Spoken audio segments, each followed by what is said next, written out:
Sorry, there is a problem with my camera. I think we are not able to visible to you. I think.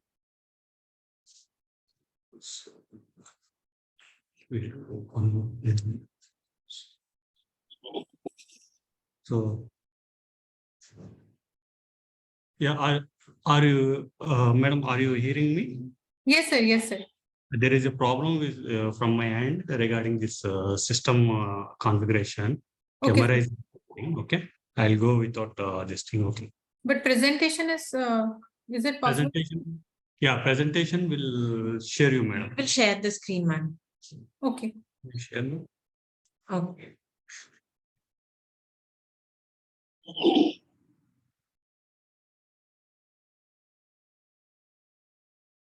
I think Murli sir has also joined now. His Yeah. He his also system is joined. fine.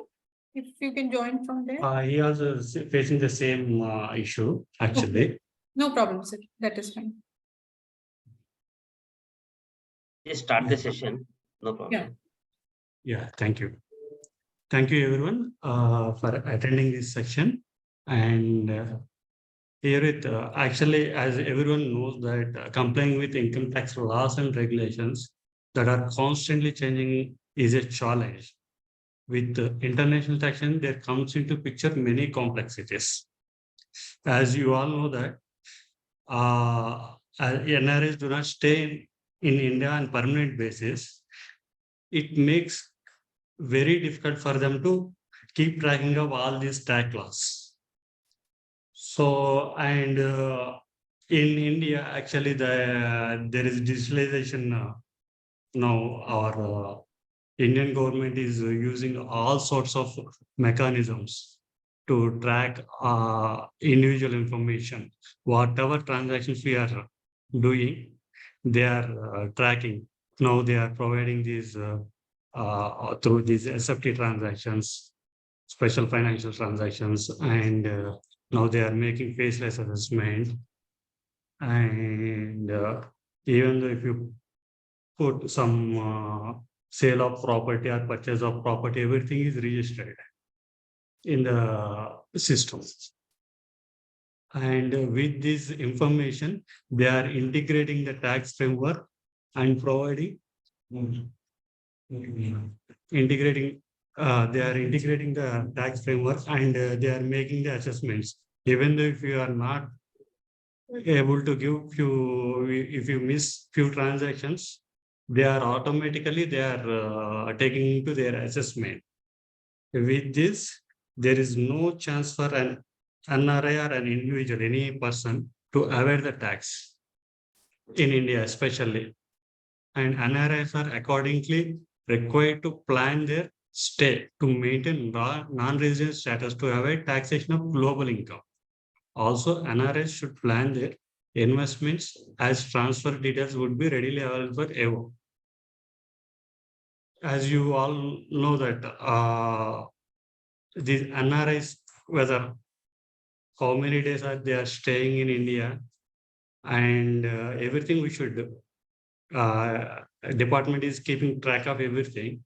So actually, as a resident, the global income is taxable in India, right?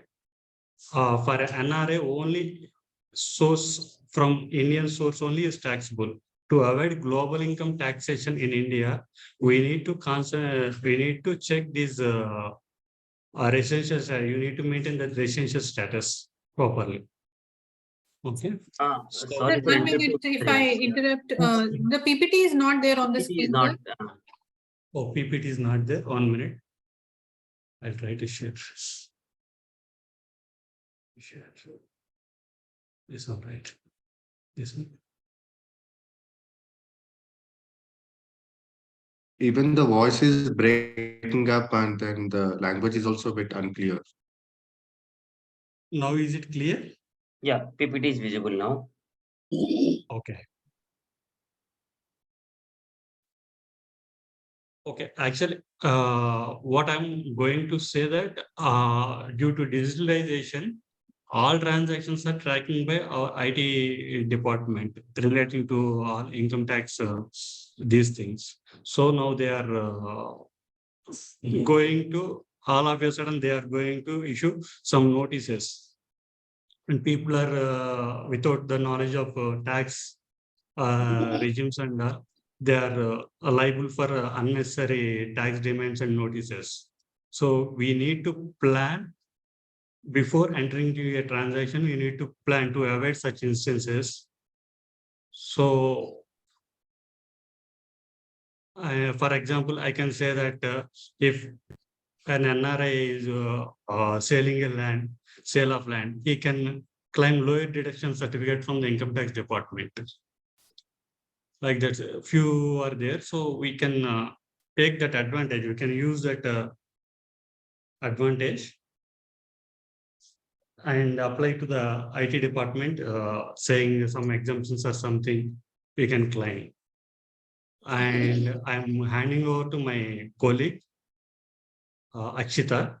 She will take further insights into the this IT NRI taxation, this thing. She will share her presentation on. Good evening, everyone. So now I'm going to discuss about non-resident Indian taxation. So generally, non-resident Indians are persons who have citizenship of India, or who have their origin in India, but they stay abroad. So for them,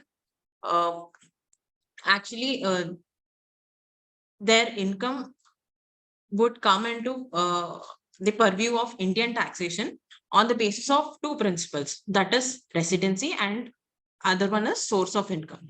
So based on these two principles, we need to decide if the income of such person is taxable in India. So as we all know, in Income Tax Act, our income is taxable on the basis of residency as defined under Income Tax Act, but not on the basis of citizenship in India. So it is important for us to determine the residential status of the individual before determining whether the income earned by such person is taxable in India or not. So how do we determine the residential status? So for the determination of residential status, Section 6 has been given under Income Tax Act, which has been recently amended also. So basically, residential status is when a person stays in India for 183 days or more, then he becomes a resident. If he does, if he stays less than 182 days, then comes into question other things that we need to take into consideration. First thing is, if the person's stay in India in previous year is at least 60 days, then we have to see during the preceding 4 years, preceding the previous year, if he has stayed for more than or equal to 365 days, then he'd be considered as resident. If even that condition is not satisfied, he'll be taken as non-resident. But this condition of 60 days is not applicable for a member who is leaving India, who is boarding a ship, and also for a person who is leaving India for the purpose of employment. This would not be applicable also for an Indian citizen or person of Indian origin who comes to visit to India. So recently in Finance Act 2020, for Indian citizen or person of Indian origin who is coming to visit India, there has been a new provision introduced for him to be considered as a resident. So to see that if he visits India for at least 120 days in the previous year, and also if his total income from other than from foreign sources exceeds 15 lakhs in previous year, then he would be considered as resident. But in such case, he would not be ordinarily resident, but he would be considered as resident, but not ordinarily resident. So this has been a recent amendment, and this makes us even more. We should be even more careful in planning the stay of the non-resident. So non-residents should consider this new amendment. There is another concept of deemed residency that has been introduced by Finance Act 2020 as well. So in the concept of deemed residency, if an Indian citizen, if he's earning more than 15 lakhs from other than foreign sources, he shall be deemed to be a resident of India if that income is not liable for payment of taxes in any other country. So he is having income in the tax haven countries where there is no taxes being levied on his income. In such case, he would be considered as a deemed resident. And when you become a resident, the total income, whatever you are earning from India as well as the global income would become taxable. And this deemed resident will always be resident, but not ordinarily resident. There are no again conditions to be checked for determining the ordinarily resident status. And after we see the residential status, so the main purpose of checking the residential status is what income comes under the purview of the Indian income tax. So what income is taxable in India. So for a resident, global income is taxable. But for a resident, but not ordinarily resident, all income is taxable except for income which has been except for income from business controlled outside India or profession which is set up outside India. Except for that income, all other income is taxable in India. So here comes our topic of discussion, non-resident. In case of non-resident, only income which has been received in India or deemed to be received in India or received by some other person on behalf of the person in India, or the income which is accrued or arise in India or deemed to accrue or arise in India to him. So this would be the only income that comes under the scope of total income for a non-resident. So the income which he has received outside India with no source in India would not be taxable in India. Can you give some examples, please? Regarding, sir? Regarding those, this slide 1 and 2. So for example, what is the example of income? We'll go to the next slide. Yeah. What is the example for income accrues or rises or deemed to accrue or rise to him in India? What can you give an example? It will make it easy for us.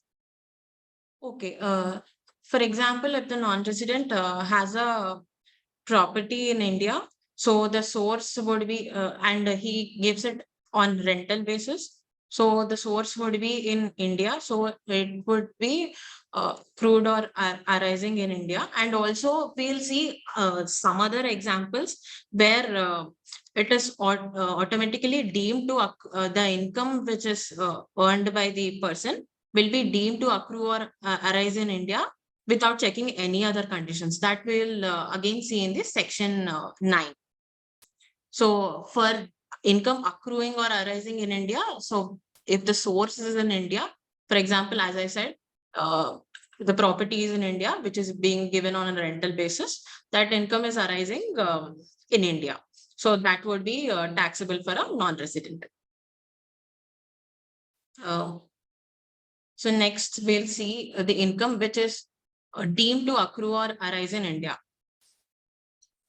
So income from a business connection in India would be deemed to accrue in India. So if there is any property, asset, or source of income in India, that income is deemed to arise in India. And any capital asset which is transferred, so capital gain which arises on such transfer will be considered as accrued in India. And salary, Ma'am. yes. Sorry to interrupt you there. See, I can read all these things, but under each point, can you give me an example to make it easy for us? I can read all those things that you're saying, but can you give me an example flexible there? Okay. So regarding income from a business connection in India, so business connect, there is a particular definition for business connection that I have not included here, but business in relation to business connection, if there is inventory being maintained in India, that comes under business connection. So if that particular person earns any income, so that would come under income which is accruing or arising in India, and that would be taxable. So further, if a person who is deputed to India, but he is a non-resident, he's still rendering services in India. So whatever Voice is salary he breaking is, up. I don't know if it's. okay, I'll repeat it again. I'll repeat it again. So if a person is deputed to India to work in India, and he's earning salary in India, so even though he is working for some other organization, his salary will be taxable in India. So recently, dividend by an Indian company has also come under the purview of taxability. And interest, royalty, or technical fees. So in case of interest, royalty, or technical fees, so these automatically come under the income accruing in India. So technical fees can be any software services provided to us. Royalty can be any any software sale which is done by the non-resident company, so or a non-resident person. So these all come under the purview of income tax. So because they are accruing in India by virtue of Section 9. So we have discussed what are all the incomes that come under the purview of Income Tax Act in India.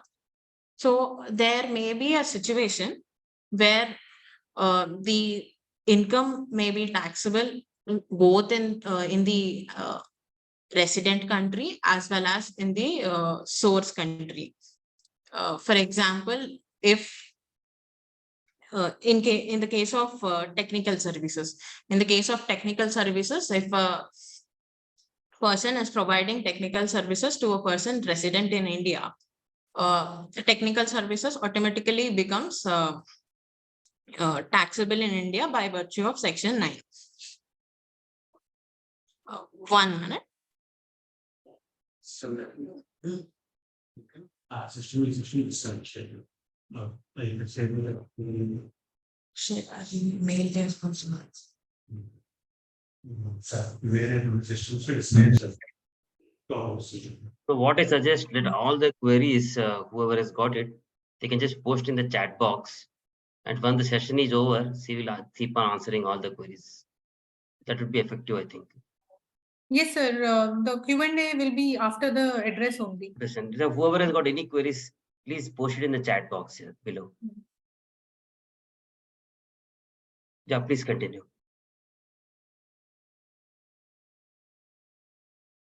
Okay. So, as I was saying, in case of technical services, they accrue in India. So in that case, for example, the person is staying in United States of America. So that would be his residence country, and source country would be India. So the income would be taxed in both the countries. So generally, if there was no double taxation avoidance treaties, it would be taxable in both the countries, and there would be an instance of double taxation. So for the purpose of avoiding the double taxation, we have the relief is provided to the person in the form of exemption method and tax credit method. Exemption method comes in where India has treaties with the other countries, and income is exempted in one of the countries, so that there is no double taxation. For example, regarding double taxation, if we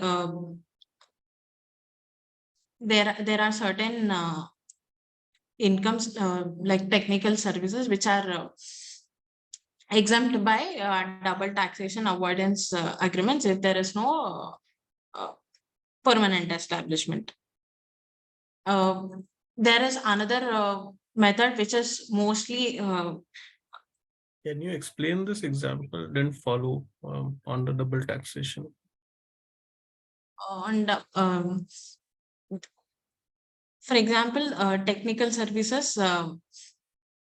In some double taxation avoidance agreements, there is no incidence of tax. There is no incidence of tax because there is no permanent establishment in India of that particular non-resident. So when we come to the next thing, it is a tax credit method. In tax credit method, the person, when he is filing his return in his residence country, there is a provision where he can avail the tax relief. Here in India, we can avail tax credit as per section 90. Sorry, section 90A. So for computation of tax credit, we have certain mechanism. So basically, we calculate the average tax rate and find out the rate which is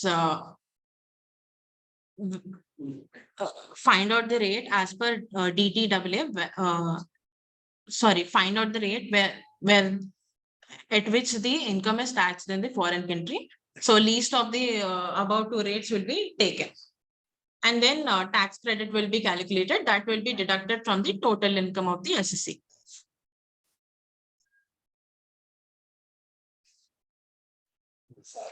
Sorry.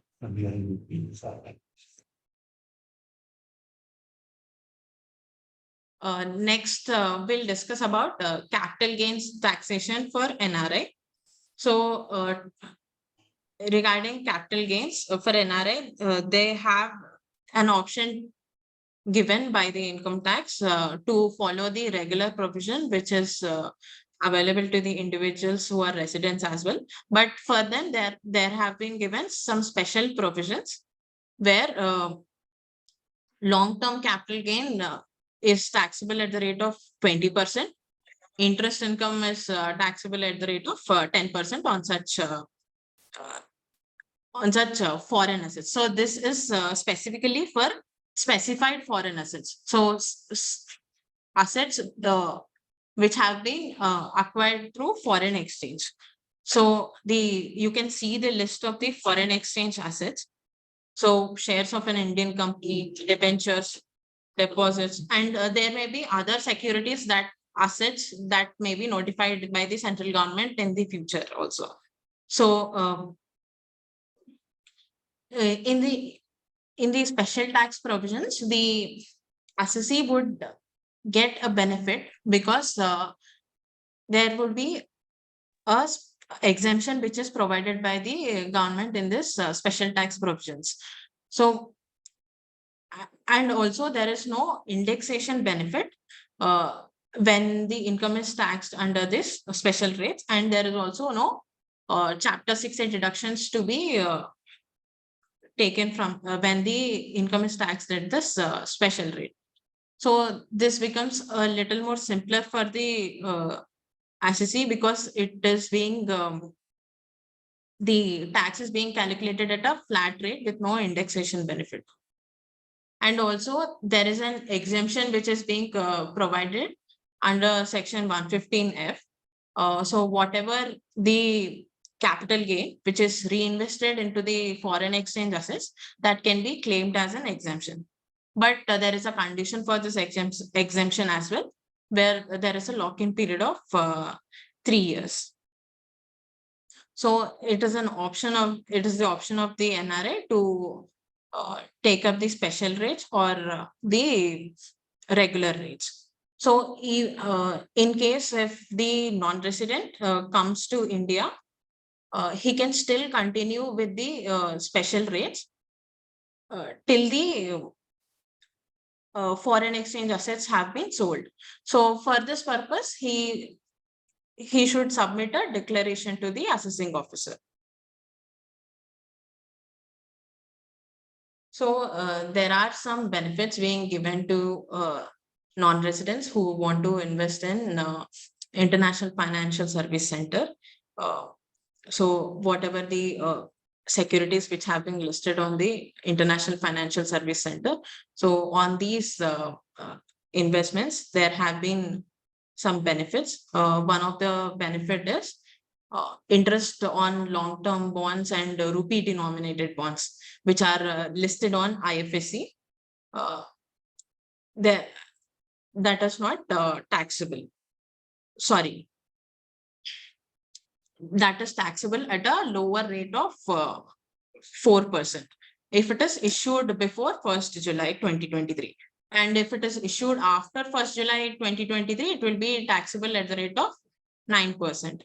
And if we are if the non-resident is lending any money to the IFSC units, the interest on such loan is also not taxable. Also, there have been some there are some specified securities which are which are prescribed by the income tax, on transfer of which will not be considered as a transfer, and if it is not considered as a transfer, there will be no capital gains taxation on such sale of securities.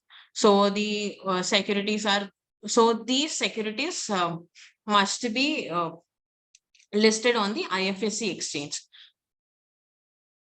So securities are bonds, global depository receipts, foreign. So there are some list of securities given.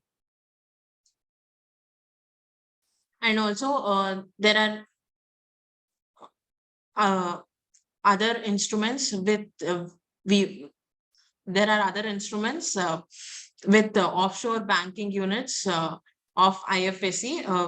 If you deal with offshore banking units of IFSC in regards to this instruments, that whatever income received would be exempt as per income tax.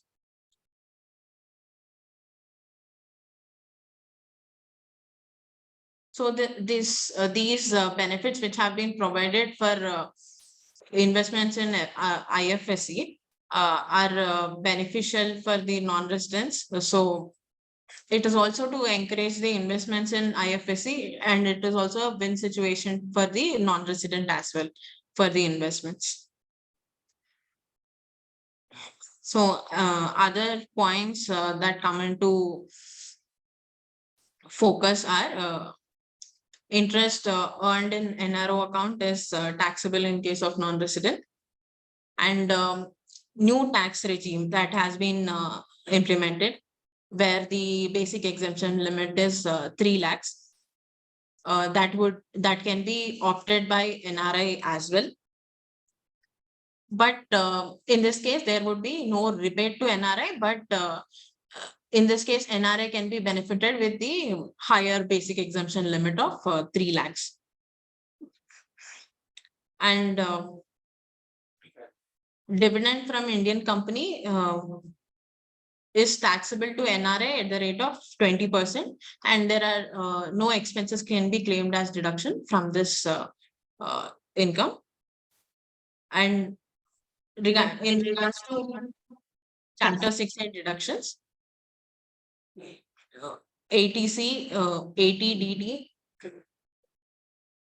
Present profit. Present equity correct. I can get it.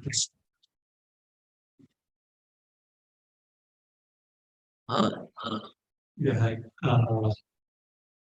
So other special points we covered is and interest and in NRO account is taxable. Actually, you may observe that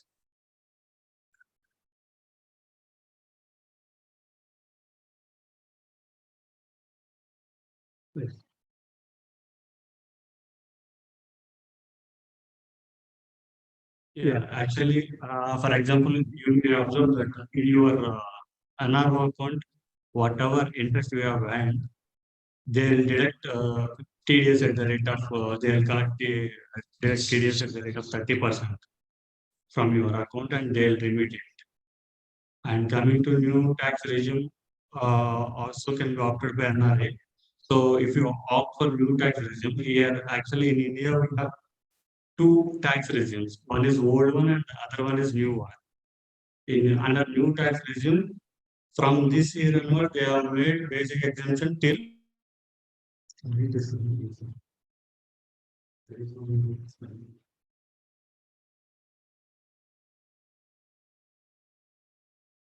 there is an echo. I think two systems are on. One can be off and the other can be used.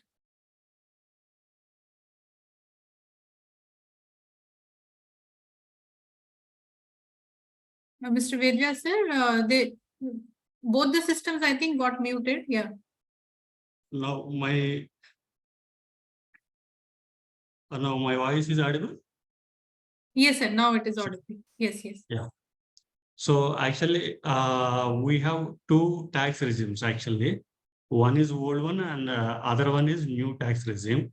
So now they have given exemption up to 7 lakhs under new tax regime. In old one, there is, as you know very well, that is up to 2.5, 3 lakhs, up to 3 lakhs, it is exempted. And dividend income from Indian companies made taxable to NRA 20% without any deduction. So whatever payments they are making to NRIs, whatever from Indian source, whatever they are getting NRIs, so they have to deduct these tax at source and remit to the government. Later on, the NRI has to file a return and claim whether in case if he is liable to pay the tax, he has to pay, or he can get the refund also. And coming to deductions, not allowed to NRI. Actually, few deductions are not allowed to NRI. These we cannot claim actually while filing their return. Next slide.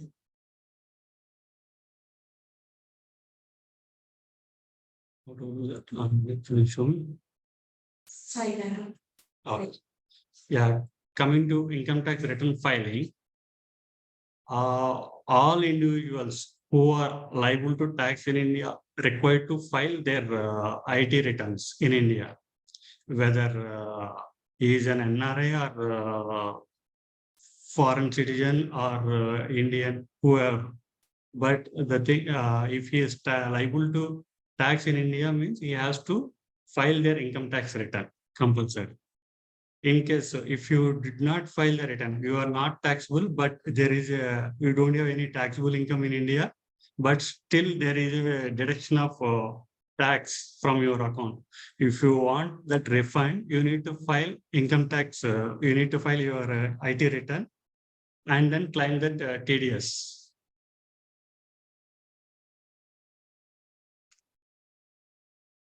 And coming to TDS on foreign payments. Yeah, these are sections and rules. These will not. What? Yeah. Actually, every person who is making a payment or who is remitting funds from India to foreign country is liable to deduct TDS for making the payment. If it is a foreign company, these people has to deduct TDS and remit to the foreign. Nature of payment, any sum chargeable to tax under Income Tax Act, interest not being interest referred to in section 114. Any sum we are paying actually, remitting out of India, we need to deduct a tax, which is in like in case of goods, it's not required. If it is purchase of goods, it's not required. But service kind, we need to deduct TDS and remit to the government. The rates will be based on that DTA applicability and the rates may change actually country to country. And payments liable for TDS.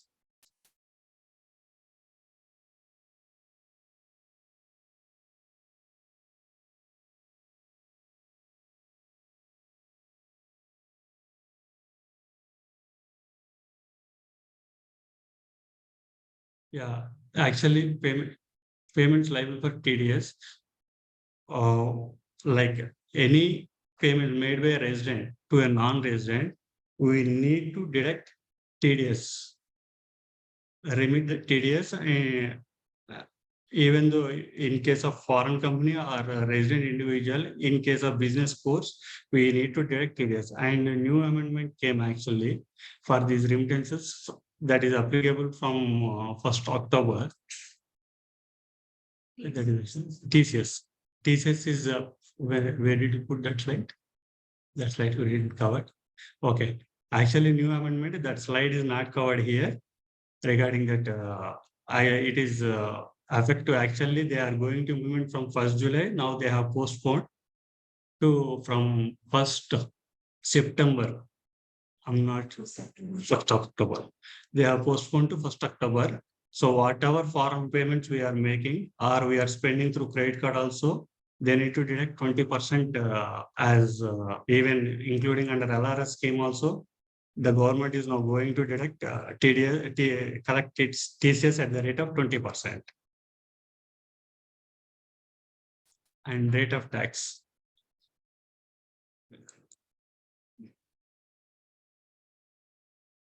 So these rates will be actually I have already covered this thing DTA as per this country specific. Based on DTA agreement, it will be covered. Rates as per income tax provisions are to be increased by the applicable surcharge and EHGC, that is equivalent rate of tax as per second.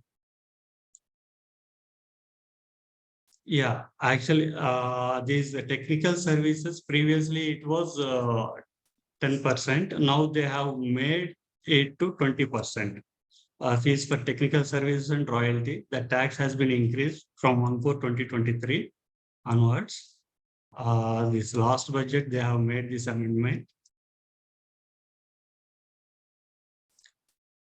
And coming to after deducting these taxes, we need to file TDS returns.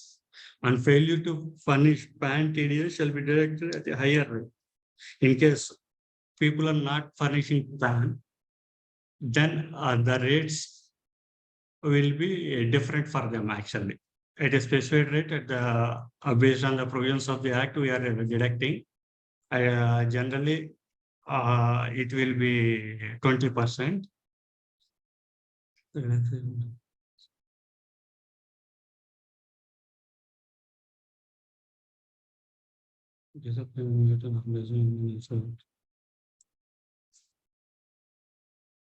And coming to 15 CACB, whoever want to remit for in the course of business, they have to produce these forms, Form 15 CA from a company side, and Form 15 CB to be certified by a chartered accountant.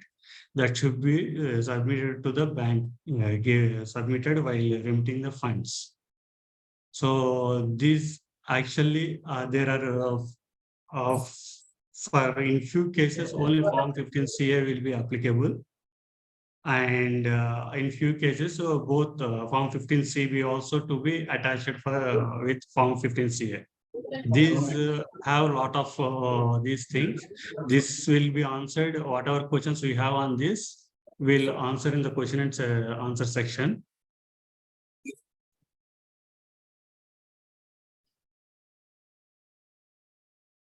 Here we just given a few cases that we can go through later on. Exemption from filing this Form 15 CA. These are a few cases where we no need to submit Form 15 CA for international remittance. In case we did not file these and we have remitted, what will be the consequences? If they may leave a penalty up to 1 lakh actually. In case if we did not file Form 15 CA and Form 15 BC as provided by the Act, we need to pay penalty of rupees 1 lakh. And these case scenarios will be taken up by Akshita. Now for your this thing, I'm handing over to Akshita. Akshita, can you?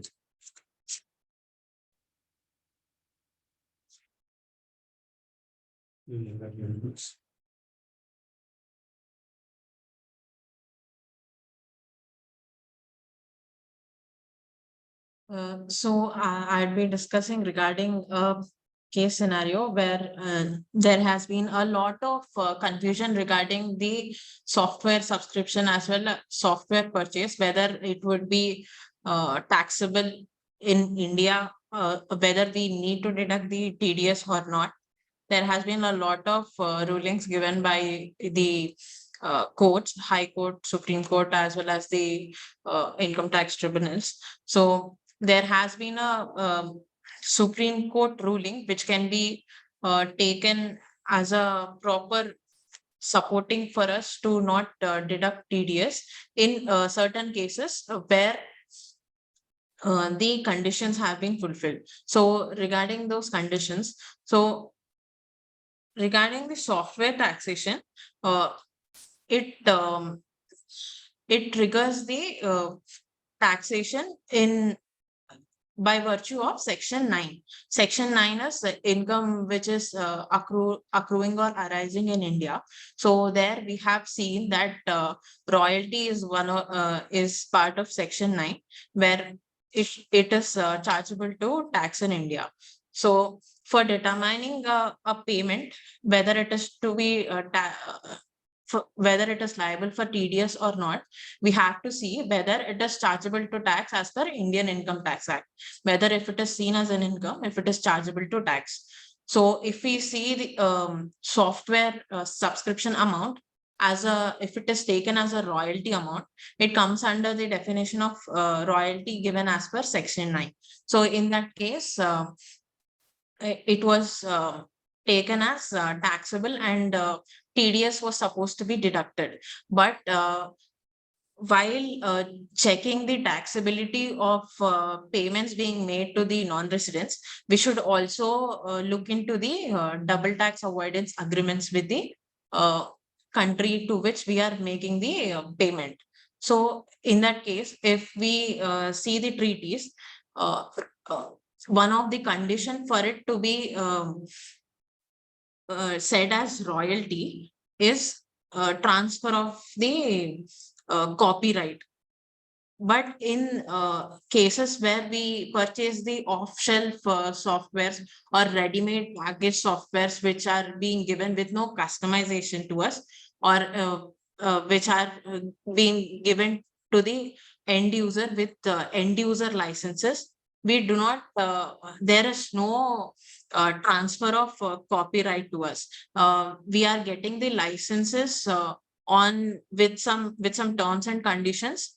Those terms and only for the purpose of usage of the licensing, not for the purpose of ownership of those license. So in that case, that does not come under royalty definition as per DTAA treaties. So that can be one of the argument that made for software not to be made taxable and the TDS not to be deducted on such software subscriptions. So there is the Supreme Court ruling which can be taken as a supporting for us to not deduct TDS. But we should also see the facts of the case before applying this particular case law. So next case scenario. So there is a provision under section 195 subsection 2 where we can apply to the assessing officer for determining if the payment is liable for TDS or not. So in that case, if we apply according to the reply of the assessing officer, we can determine the taxability of the payment made. But just because we obtain a certificate from a chartered accountant under 15 CB, that cannot be a substitute for determining for making an application to the assessing officer. So that cannot be considered as a substitute for the application provision, which is separately provided in the Act for us. So mostly in while preparing 15 CB certificate, the tax rates are to be determined by the chartered accountant by studying the avoidance treaties and as well as the Income Tax Act, and then rates to be decided, and 15 CB is issued to the bank. But that cannot be a substitute for application made to the assessing officer. There is another case law regarding the export sales commission. So export sales commission, so commission is being paid for the purpose for the agent services being provided outside the country. So whether we should be treating it as technical fee for technical services or not. So in the first case law, foreign agent does the foreign agent just does the work of arranging the export sales and then a recovery of the payments. So it was the ruling was given by Delhi High Court that this cannot be regarded as technical services because it is just a service of recovery of payments and arranging the export sales. That there is no part which can be treated as a technical service. So so it does not come under section 9. Thus it shall not be liable for deduction of TDS. So there is another ruling regarding this export sales commission where it says that the agent does not have a permanent establishment in India. So that is the reason whatever the services he has whatever the services he has rendered, that cannot be considered as accruing in India, and also those are not of technical or managerial nature. So in that case, when it is not considered as technical service, it is not, it does not come under section 9, and it can be considered as not taxable, and TDS is not required to be deducted.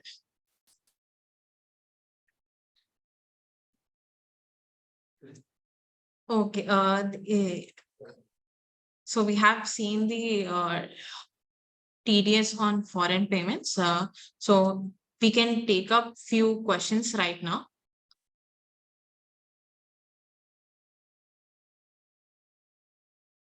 Yeah, Akshita, should I read the questions from the chat box? Yes. 1 minute.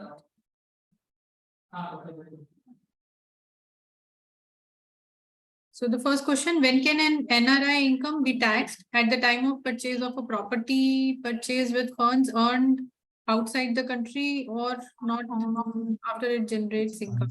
After it generates income.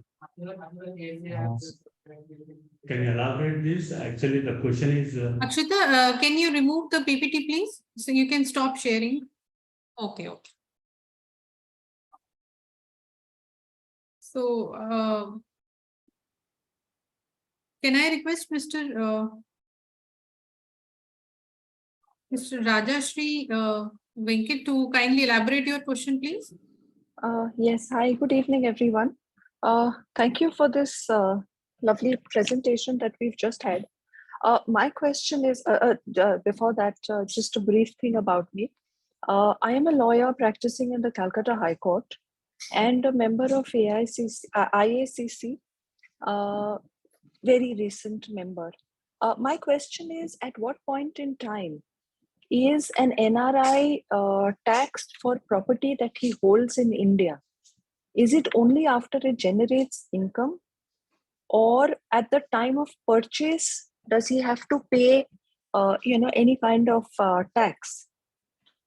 That is what my question is. Yeah. Can I, yes, madam, or can you take it?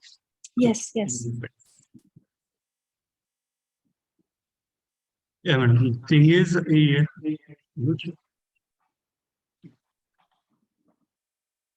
so at the time of purchase, NRI, so he no need to pay any income tax on it, because the funds are, if the source of funds is from outside India, NRI is not taxable for funds which is earned by him outside India.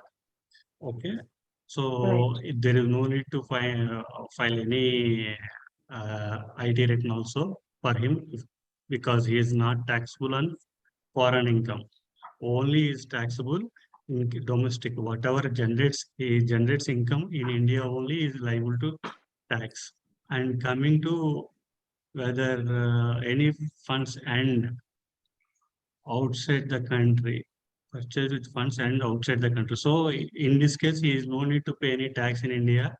And if the property generates any income, then he is liable for paying the tax in India on the income whatever he generates.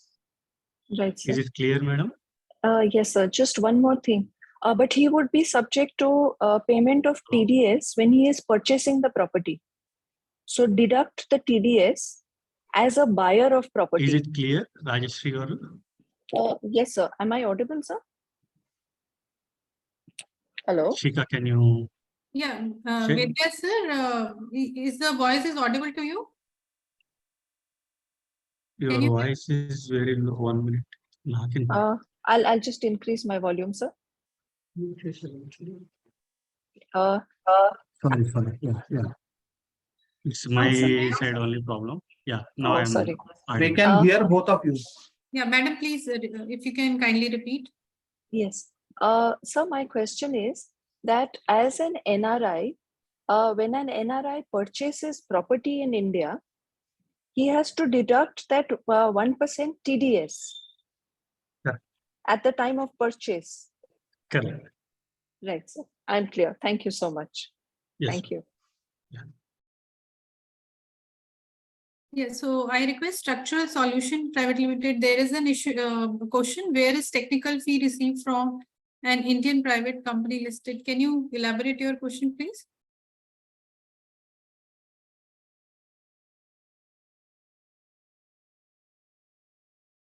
Our member from Structural Solution, please.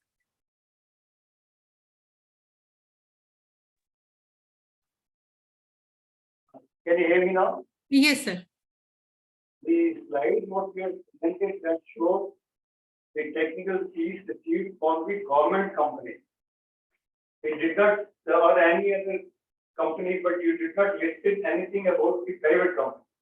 Sir, your voice is not clear. In one of the slides, you had mentioned technical services or the technical fees received from government company or government organization.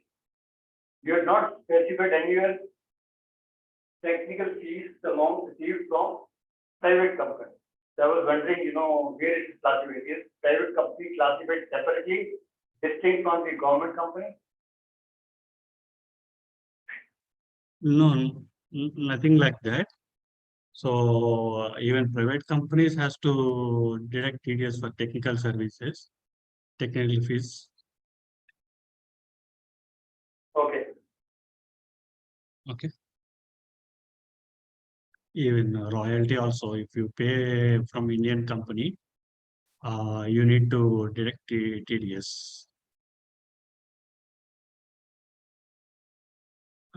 Is it clear, sir? Yeah, it is. Yeah, thank you. Next, any questions, madam? Any questions? I'm not able to hear here. Yes, sir. The next is Mr. Vidyadhar. He has asked a question. Person in India, if earn for consultancy services provided outside India, what is the taxation liability? Can you elaborate, Mr. Vidyadhar?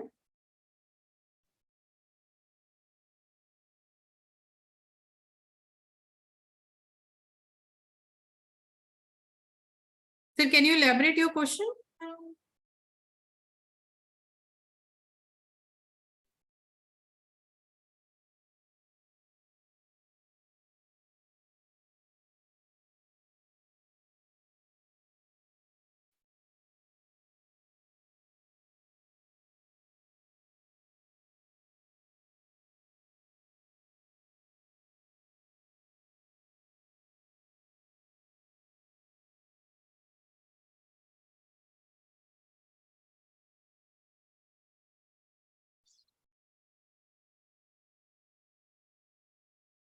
Sir, if you can answer this question, person in India, if earn for consultancy service provided outside India, what is the tax liability?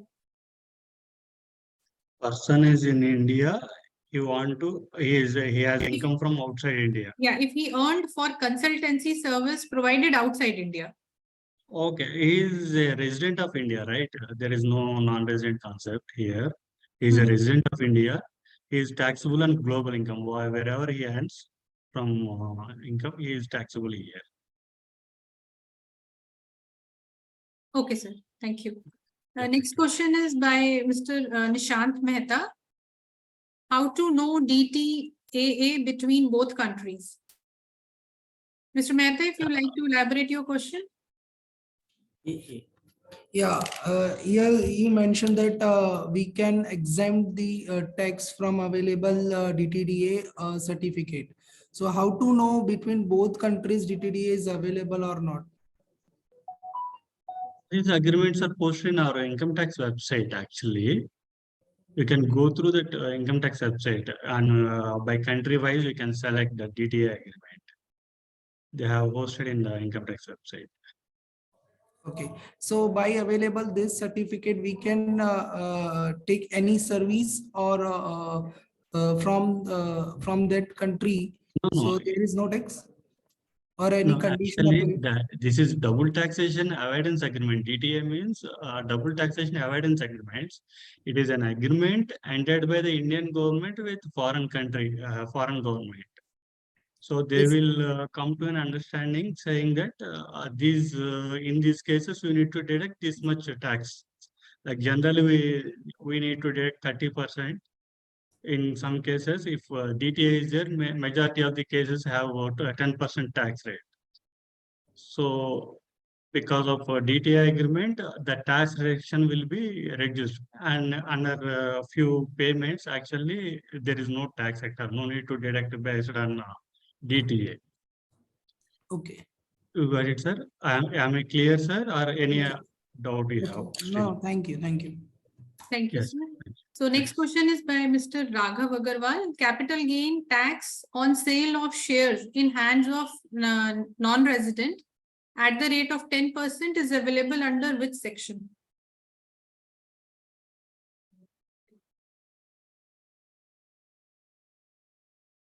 Should I repeat, sir? In case, yeah. No need. Capital gain. No need. Okay. I'll just check up, madam. That is Mr. Raghav Agarwal's question. these are covered under section 115C to 115I. Okay. All these. Okay, thank you.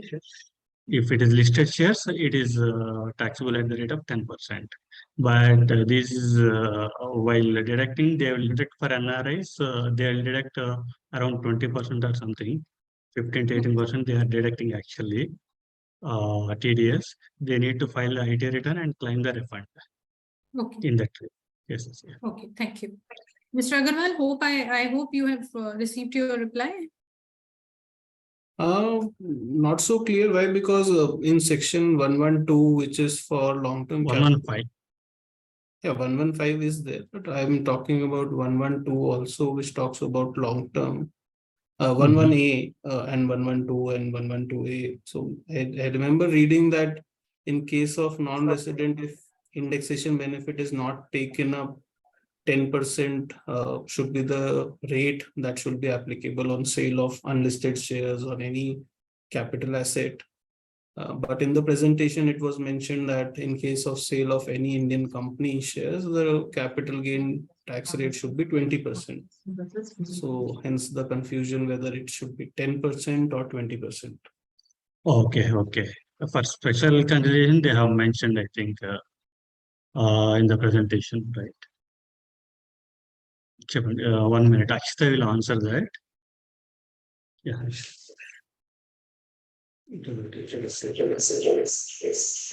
So regarding that,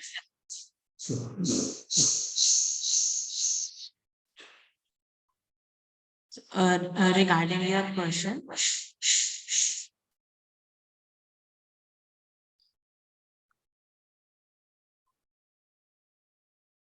so whatever sections you are mentioning, that is available for both residents as well as non-residents. So the section which I have mentioned in the presentation was special tax rates which are available for the non-residents.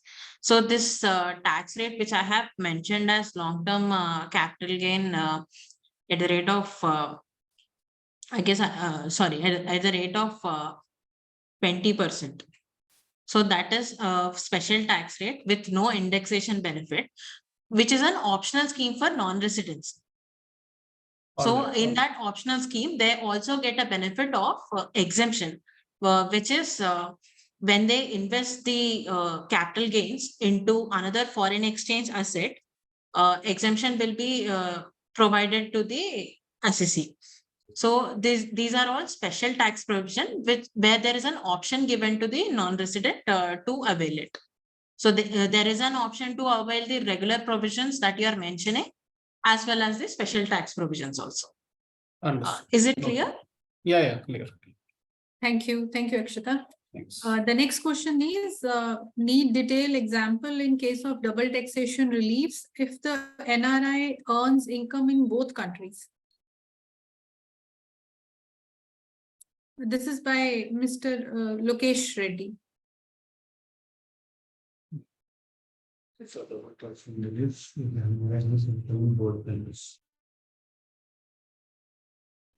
Reddy, if you like to give any anything that you like to ask for this double taxation thing.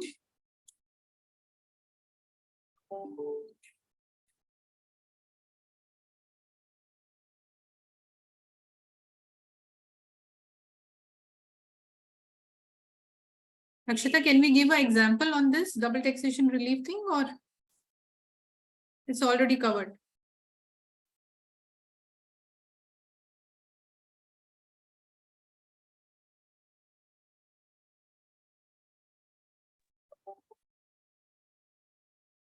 Should I go to next example? The next question? I'll just share my screens. It has been covered. I'll share my screen so that I can explain it in detail. Okay, sure. If it is, yeah. 1 second, I'm sharing my screen.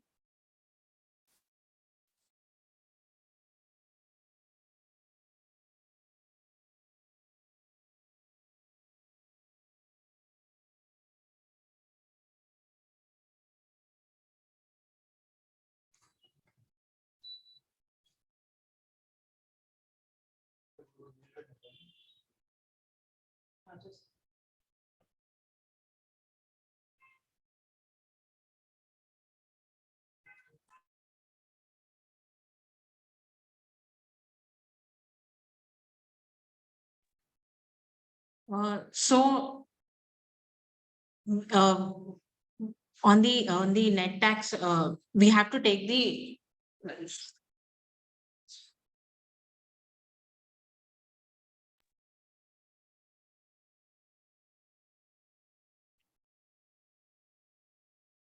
Yeah, this I'll explain. I need detailed example in case of double taxation reliefs if the NRI earns income in both countries, right? So actually, if NRI earns income in both the countries, then whatever he pays outside India, he can claim as rebate. Or whatever taxes he pays outside India on the income, and uh, he can file the taxes there also, and he has to file the taxes in India also. For the taxes he has paid outside India, he need to show them here and claim the rebate. The calculation part we have explained here actually, how to calculate the rebate and all. Is it clear, sir? Lokesh Reddy garu?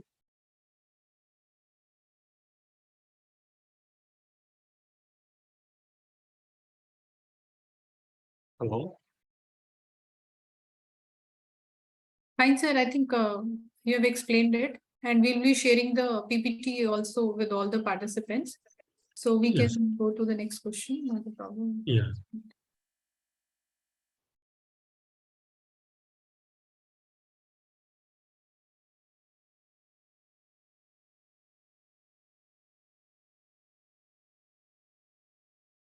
Yes, sir. The next question is, one of foreign company have PAN number, but they don't have permanent establishment in India. So whether tax of rate will be applicable based on income tax or DTA, DTAA. One of the foreign company One of foreign company have PAN number. have PAN number, okay? They have PAN number in India. But they Okay. don't have permanent establishment in India. Okay. So whether tax of rate will be applicable based on income tax or double taxation, DTAA. If we have an agreement with that country, specific country, DTA agreement, we can apply that rates. We need to collect few tax residency certificate.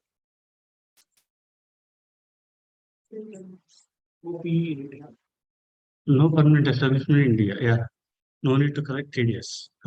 They need to direct TDS, and he has to collect tax residency certificate from him, saying that he is taxable in specific country.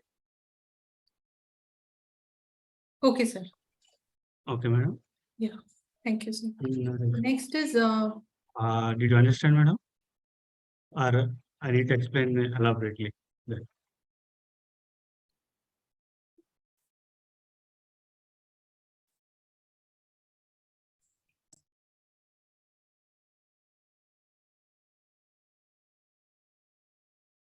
the question was by, I think, Mr. Mottu actually. If there's any other doubt, I think participants can ask. I'll go to the next question. If holding company send employee on deputation and pay salary direct in resident country, what is the tax implication in the hands of Indian company? Here, all the payments are borne by the foreign company and Indian. Can I request Mr. Abhijit to explain your question? So, parent company send one employee, they're employed in Indian company uh, as a deputation, as a senior management, and they are paid everything in USA, say salary, perquisites, etc., directly to that employee. So Indian company is not paying anything in India, and they are just taking his advices and then management related work day in day out. So is there any tax implications? That employee is non-resident. He is a non-resident. Actually, he will be taxable there only, and you are not paying from India also, right? Yeah. He will be taxable there only. He Okay, went so on employment. we don't need to deduct any TDS or anything like that. You no need to deduct anything. So it will not qualify as a deemed income or income accrue or arising in No, India. he went on deputation, right? Yeah. He went on deputation. He is working. He is providing. He is an employee of our company, and is Yes. providing service in foreign country. No, he's Right. providing service. See, as a management, he will be appointed as a Indian management for some say 1 or 2 years, and Mhm. he will work from India. He will work from India. Okay. Yeah, but his salary will be borne by the foreign company only. He will be taxable here in India then. He is working from India, right? Yeah, he is working from India, but his So residential he status will is become a resident of our country. He will not become non-resident. okay. Okay. And salary is received in foreign currency or Indian rupees. Foreign currency in his own account at USA. Still, but seeing his residential status, he will be resident in India. It will be taxable Okay. in India. So who will deduct that tax? Or actually, a foreign company is paying, no, so there is no need of he no need to pay. He has to apply their rules. Indian laws not applicable to him. Okay, so Okay. but on his income he has to pay the tax in India, whatever he earns. Okay, I got it. Yeah. Yeah. Okay. So from structural solution, there are a few points. I request member who is participating from structural solution, if you can put your questions forward, please. If European company, there's one man company, two accounts. One is personal account, second one is the company account. Sir, your voice is not clear.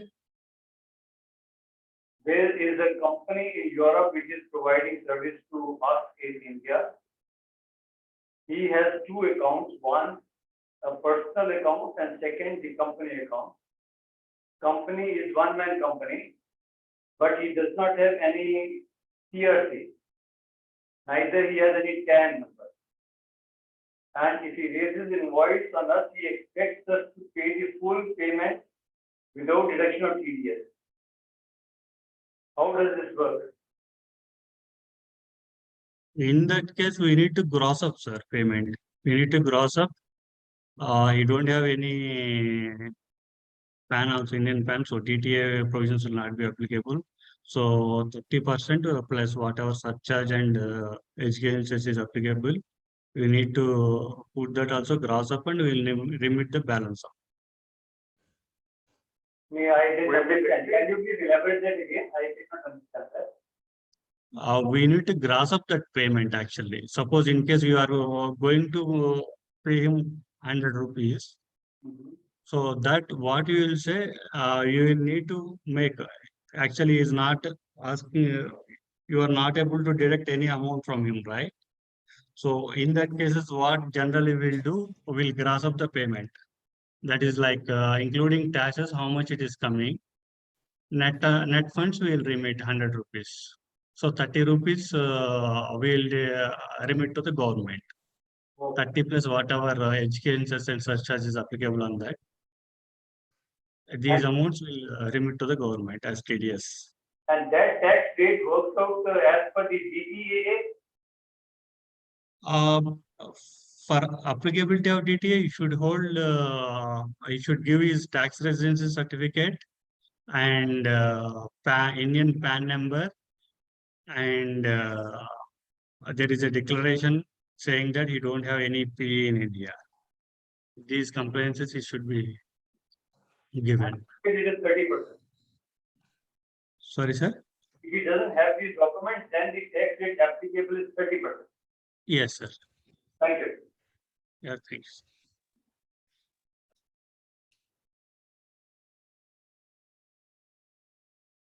Okay, sir, thank you. So now I request Mr. Selva Muthu, because there are some few points from him, if he like to elaborate his questions.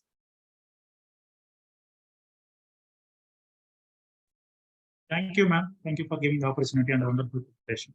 Yes, sir. Nice Please. to hear. We have the LinkedIn consultancies, we are making the payment for registration charges and everything for the recruiting people. Okay. For that, what is the rate we got to pay? Either it is considered as a professional fees or what is the question? LinkedIn service charges. LinkedIn service charges, what kind of service you are, they are giving actually different services. From Regarding LinkedIn, the manpower what kind of recruitment. service you are taking actually? Manpower recruitment. Manpower recruitment. Manpower recruitment. Seeing their Are they- profiles and recruiting through them. We are just viewing the profile. Okay. Who are the So- uploaded their profile, job searching people or something. Okay. Yeah, these are two are there actually in that advertising service he is giving LinkedIn, and the subscription charges also you are paying. Which kind of Yes. service you are asking? Advertising Subscription service. charges? Advertising Advertising. service. Yeah. Okay. Advertising service, you need to deduct,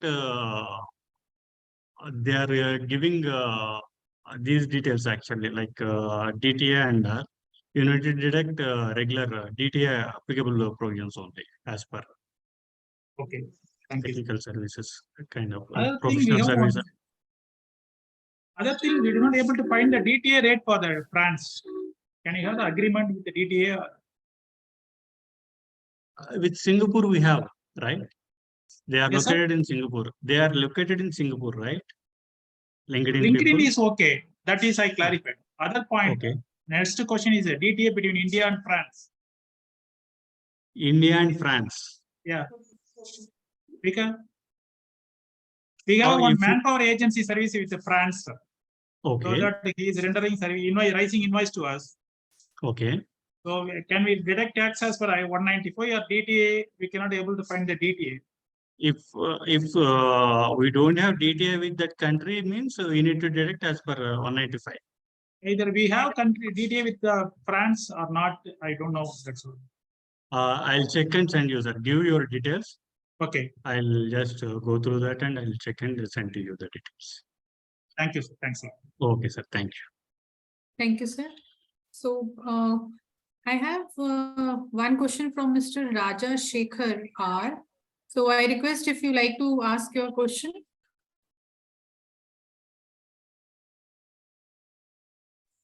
Hi, sir. Good evening. Thanks for your good session.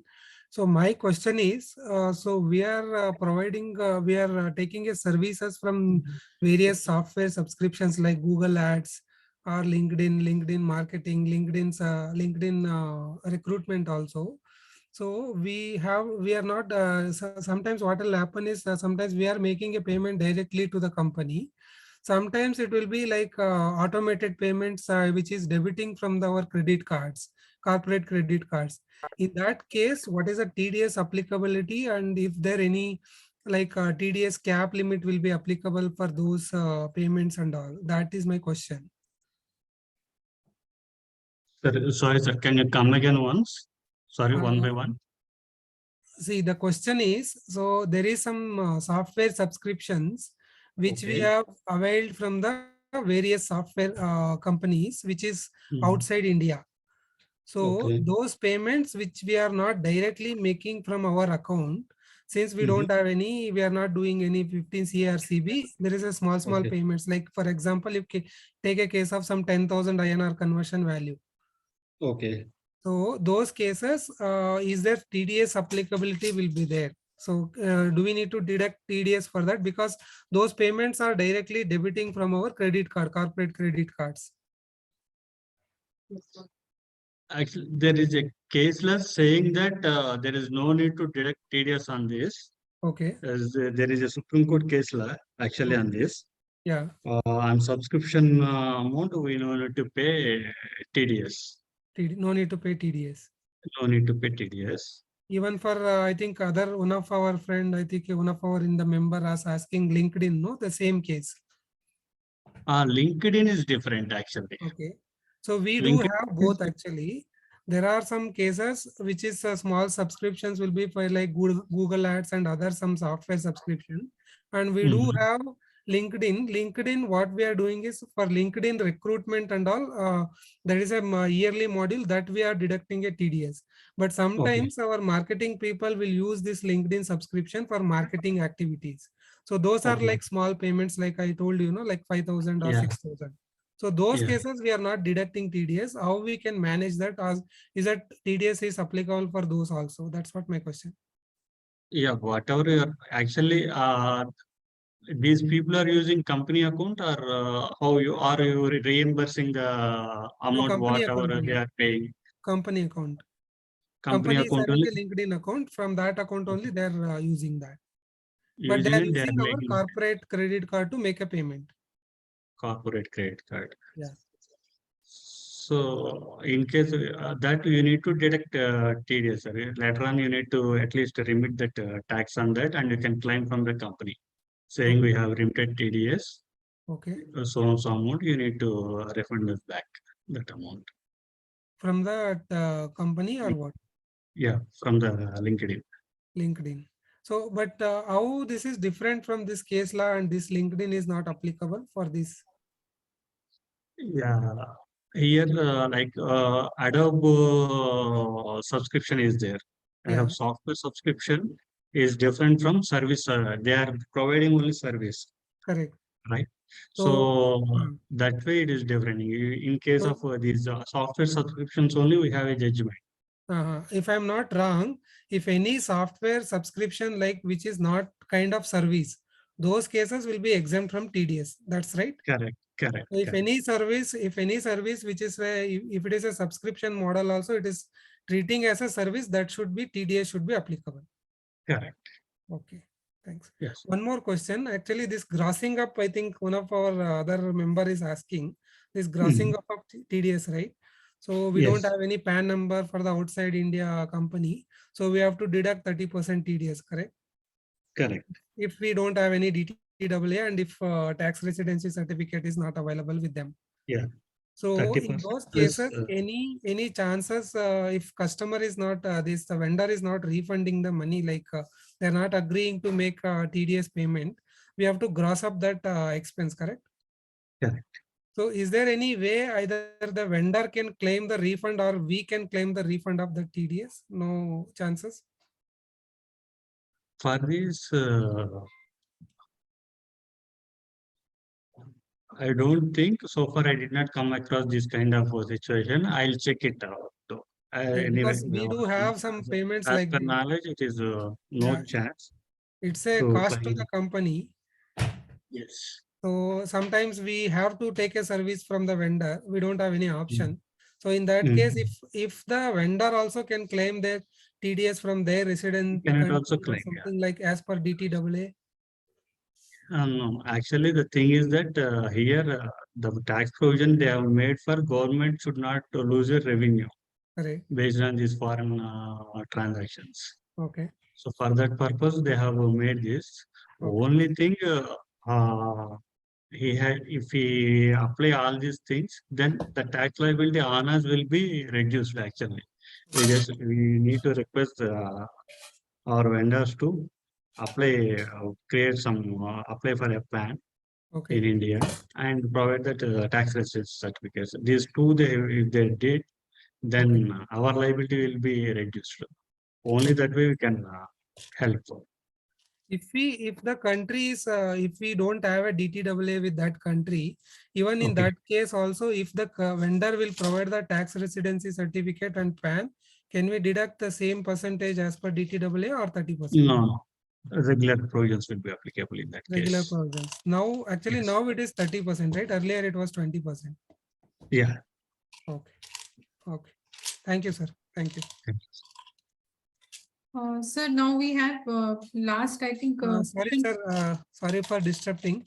Can I have that this case law reference? Which is the case law? Can if Yeah, we will circulate We the have given PPT. in this PPT, sir. Okay. We will circulate the PPT to all the Yes. participants. and Thank you. members. Sure. So the last question is by Ms. Anita Raj. So can I? So the first question is whether the non-resident director who is a director of an Indian company, whether he has to apply PAN in India. Yes. Yes, madam. Yes. And the second question is, while filing ITR for a non-resident, do I need to disclose the global assets of a non-resident? Do I need to disclose in the schedule? Yes, yes. So do I need to disclose all the assets? Or the assets which are there in India, you need to declare that, sir, for a non-resident. Only Indian resident guys need to declare foreign assets. Okay, so the non-resident should only disclose the assets which is situated in India. That's it. Okay, sir. Okay, thank you. So, sir, Yeah, the last question is by Mr. Nagarajan, sir. So I request him to, if he can explain his question, please. Yeah, good evening. See, my question is, it is following the question of Rajeshri.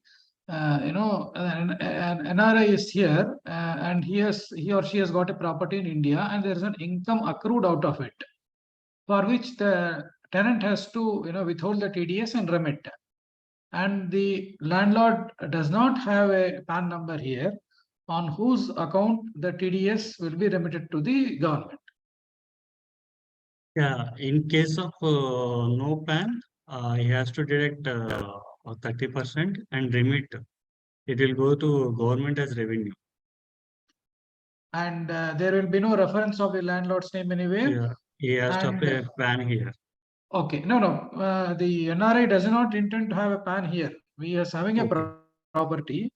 And second, and the follow-up question is, on such reductions made by the tenant, can the landlord avail the benefit of DTAA if at all, if it is prevailing between the country where he resides and India, of the tax deducted in India? Actually, is it residential purpose or this thing? It may be of either description. Okay.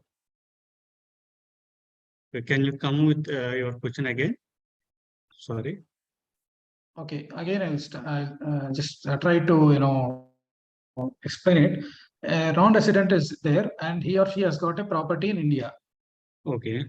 And there is an income accrued out of it.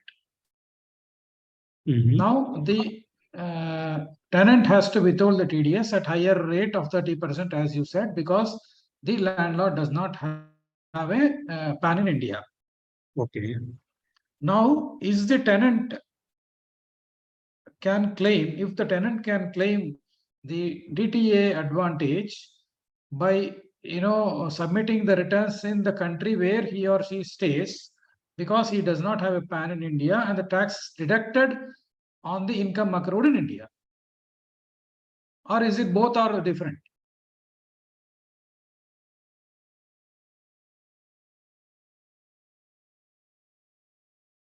You can take your time, or you can send the mail, you not respond to us immediately.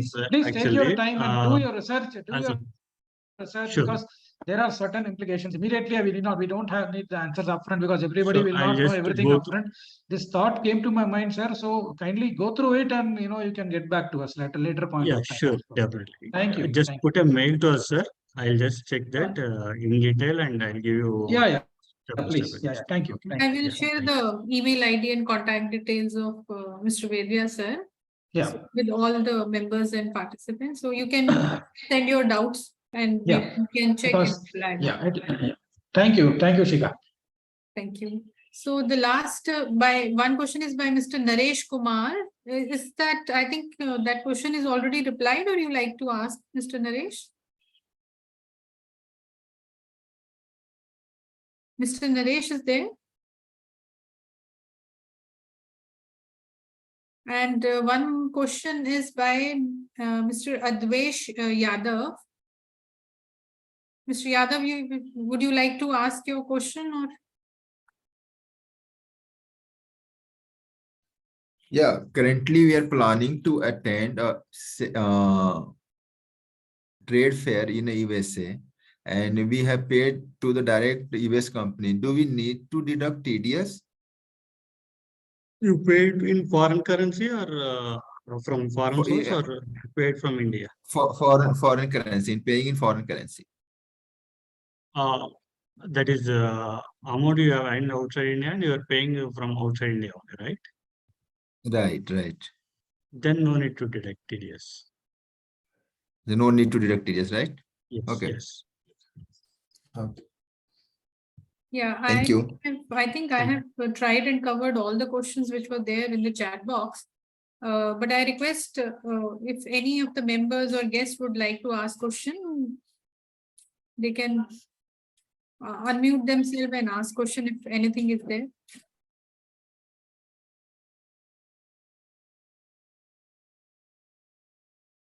Hello.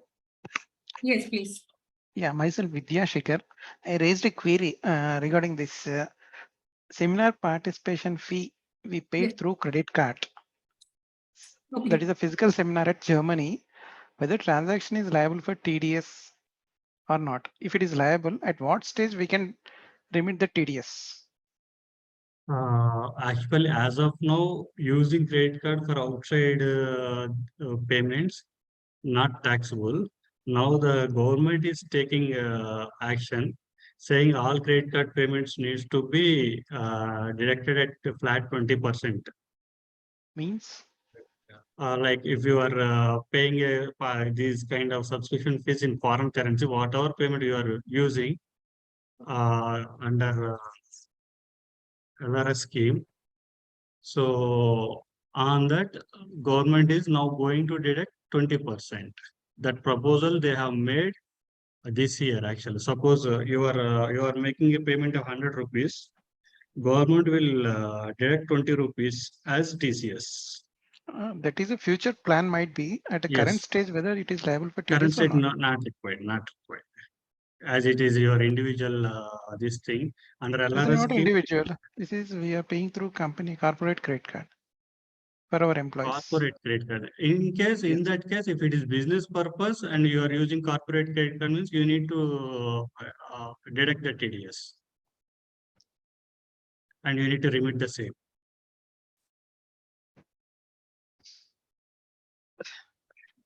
Okay. Okay. Any other questions, please?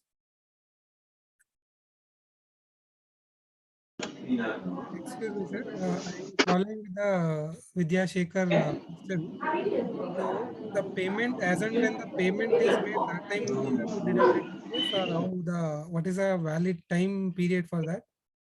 If we deduct any TDS, whether he will accept that. Suppose entry fees is at $1,000. If we deduct 20% of TDS, whether the chairman seminar who is conducting that may not allow that the deduction of TDS, right? If we did not allowed, we need to gross it up. Means cost to the company. Gross up. As we have told that we need to gross up that amount. Gross up and we will remit tax. In that case. Actually, most of them are actually nowadays they are providing the details actually. Sir, I have one question, sir. Yes, yes, please, Tell me, sir. sir. Sir, I already raised one question, sir. Okay. If suppose one person's working in America, sir, okay, it's Indian projects only working for more than 3 years. Okay, he wants his salary for Indian currency. Suppose in this case, tax is applicable in America or India? He's rendering his service in USA, right? Yeah, he rendering services in USA. And his salary is paying in India. No, salary also pay in USA only. Suppose he wants his salary in India. You need to deduct tax, sir, here. If you are paying here, you need to deduct the tax here. Okay. Okay. Yeah, I think all the questions are already clarified, and we are now at the end of the session. I have a question. Yeah. Yeah, Anita. So, say if my foreign vendor who is incurring losses, he's not able to get the foreign tax credit. So now the only solution that you have said is the grossing up. Say I don't want to gross up the tax. I don't want to bear the cost of the the foreign vendors. What is the way out for this? You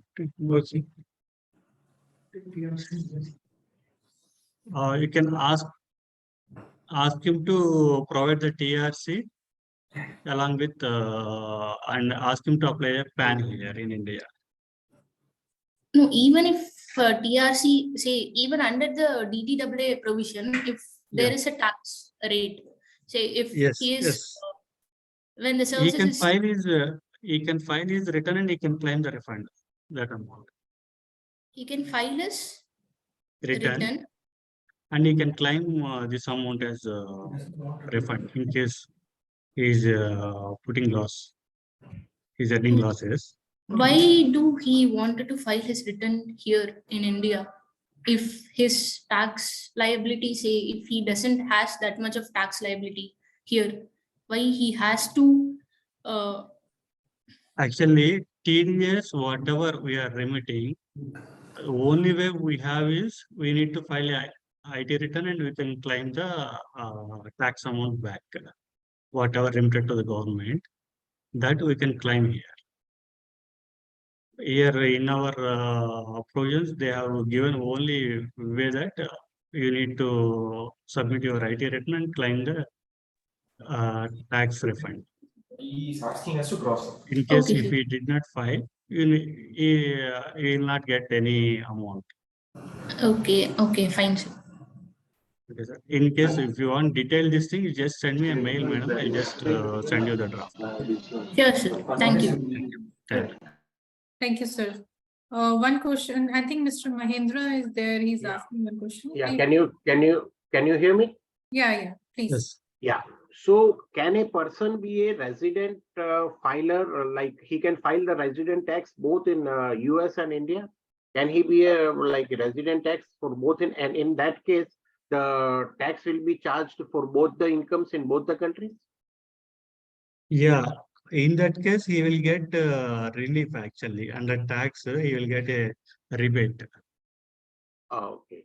Okay, thank you. You need to file both the countries. If the same material is available in stock, then only we have to pay. Hello. Yeah. So you mean to say he will get the tax rebate in the country where he has paid the tax? Yes. Both the countries will get the relief. Sir, in my case, why my non-resident can pay the tax? In my case, sir, according to my case. Sorry, sir. Sir, I already raised one question, sir. according to my Mr. case, Vinod, just 1 minute. I think we have already taken explanation. My request is please send your question to the speaker or through email ID, and then you can ask the clarification. We have already finished with the time and everything. So I now will at the concluding of this session, and it's my privilege and honor to give vote of thanks to Mr. Vedyas Garu and Mr. Murli Garu, Ms. Akshita Garu for such a comprehensive presentation and so patiently answering all the queries and all the doubts of all our members and guests. We thank you, sir, for your time and for the comprehensive presentation and so much information providing to all our members. I thank all the members and guests for their participation, and we'll be circulating the PPT along with the email ID of the speakers. So in case if you like to ask question, please elaborate your question in the email and ask them. You can mark a copy to me and or you can directly ask, that's not a problem.